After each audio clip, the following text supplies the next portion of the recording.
घडलेली जी घटना आहे ती अतिशय अतिशय दुर्दैवी आणि कुठेतरी मला वाटतं की बीड जिल्ह्याच्या जी जी प्रतिमा आहे त्याला काळीमा फासणारी आहे. त्याने एक माणूस साधा आपला कोणाच्या आध्यात नसणारा, मध्यात नसणारा, कधी कुठल्या संस्थेशी नाही, कधी कुठल्या राजकीय गोष्टीशी संलग्न नसणारा, आपला उदरनिर्वाह करणारा साधा सरळ माणूस त्याच्या हॉटेलवरती जेव्हा त्याच्या डोळ्यात देखत एखादी मारामारी होते तो बिचारा सोडवायला जातो. आणि त्याच्यामध्ये असं नाही की रागाच्या भरात कोणी त्याला एखादा बुक्का मारलाय, हातपाय मोडलाय, त्याचा थेट जीव घेण्याचाच प्रयत्नाच्या उद्देशाने त्याच्यावर जो हल्ला झाला ह्याचा कितीही तीव्र शब्दात निषेध केला तरी ते कमीच आहे.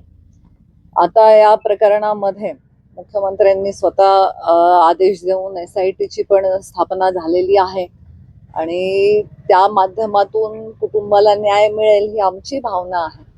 मी आज यांच्या भेटीसाठी आले म्हणजे या जिल्ह्यामध्ये कधीही कुठलीही दुर्दैवी घटना घडेल आणि गोपीनाथ मुंडे परिवार त्याच्यामध्ये सहभागी झाला नाही असं कधी झालेलं नाहीये. तर संवेदना माझ्या व्यक्त करण्यासाठी मी त्यांच्याकडे आले आहे. तरी कालच येणार होते मी, पण मला जिल्ह्यात पोचायला काल खूप उशीर झाला त्यामुळे मी काल नाही येऊ शकले. मला वाटतं की आज हे कुटुंब अतिशय क्लेशामध्ये, अतिशय दुःखामध्ये आहे आणि ते खऱ्या अर्थाने न्यायाची वाट बघतायत. जो न्याय त्यांना मिळेल ही आमची सरकारकडून अपेक्षा आहेच आहे. परंतु ते मिळत असताना जर कुठल्या पद्धतीचं काही कमी जास्त होतंय असं वाटलं तर या कुटुंबासमवेत आम्ही पूर्णपणे हे प्रकरण तडे जाईपर्यंत त्यांच्या पाठीशी भक्कमपणे आम्ही उभे राहू हा विश्वास त्यांना देण्यासाठी आज मी आले. आरोप आहे पीडित कुटुंबाने नार्को चाचणी करण्याची देखील मागणी केलेली आहे. या संदर्भात तुम्ही SIT प्रमुखाशी काही बोलणार आहेत, मुख्यमंत्र्यांशी काही संवाद साधणार आहेत? ह्याच्यामध्ये योग्य तपास व्हावा. ज्या लोकांची याच्यात इन्व्हॉल्वमेंट असण्याची शक्यता आहे त्या सर्वांवरती कारवाई व्हावी अशी मागणी निश्चितच कुटुंबाची आहे आणि कुटुंबाची जी मागणी आहे त्या मागणीला माझं पूर्ण समर्थन आहे.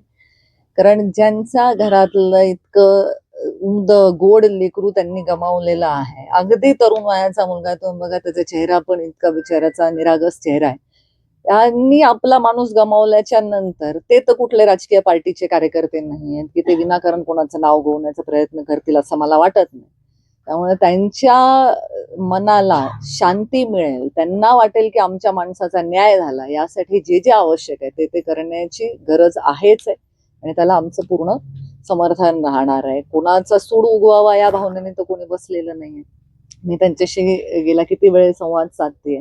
कोणाचाही सूड घेण्याची त्यांची भावना नाही. त्यांचा हाच प्रश्न आहे की आमच्या लेकराचा काय दोष होता, त्यांनी काय गुन्हा केला, त्यांनी काय चूक केली की ज्याच्यामुळे त्याला ही वेळ आली या कुटुंबावर.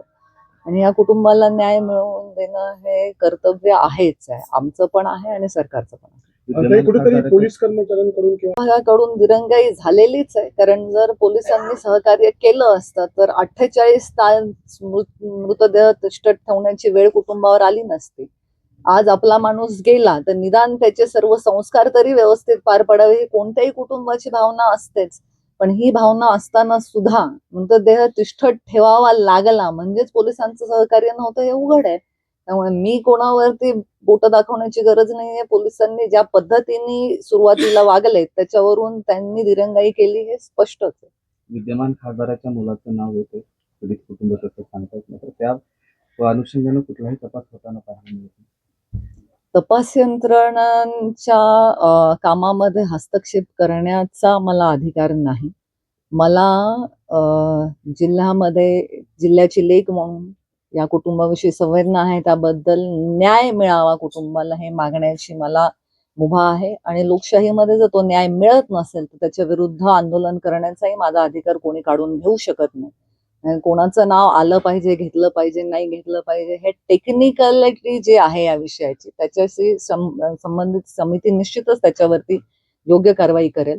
समिती योग्य कारवाई करत नाही असं जर आढळलं तर मग मात्र आम्ही पूर्ण ताकदीनिशी त्यांना न्याय मिळवून देण्यासाठी रस्त्यावर उतरू, एवढंच मी कुटुंबाला सांगेन. सातत्याने बीड जिल्ह्यामध्ये न्यायाची गरज तर आहेच आहे. आता ज्यावेळी मी खासदार होते त्यावेळी काही प्रमाणामध्ये करोनाच्या काळानंतर थोडं गुन्हेगारीचं प्रमाण वाढलं असं जेव्हा जाणवलं त्यावेळी मी जाऊन SPंची भेट घेतली. मी त्यांना सांगितलं की आमचे कार्यकर्ते पोलीस मित्र म्हणून तुम्हाला गावोगावी सहकार्य करतील जर तुमचा स्टाफ कमी पडत असेल तर आम्ही लोकप्रतिनिधी म्हणून तुम्हाला मदत करू. हे मी त्यावेळी माझ्या हातात काही ताकद होती म्हणून मी माझ्यातर्फे मदत केली. आज जर बीड जिल्ह्यामध्ये कायदा सुव्यवस्थेचा बोजावारा उडत असेल तर त्याच्यामध्ये निश्चितच पोलीस प्रशासनाने लक्ष देणं गरजेचं आहे आणि सर्वसामान्य माणसाला त्यांच्या मूलभूत हक्कासाठी रस्त्यावर उतरण्याची वेळ येऊ नये एवढं त्यांनी बघावं. वेळ आलीच तर आम्ही आहेच त्यांच्या खांद्याला खांदा देऊन.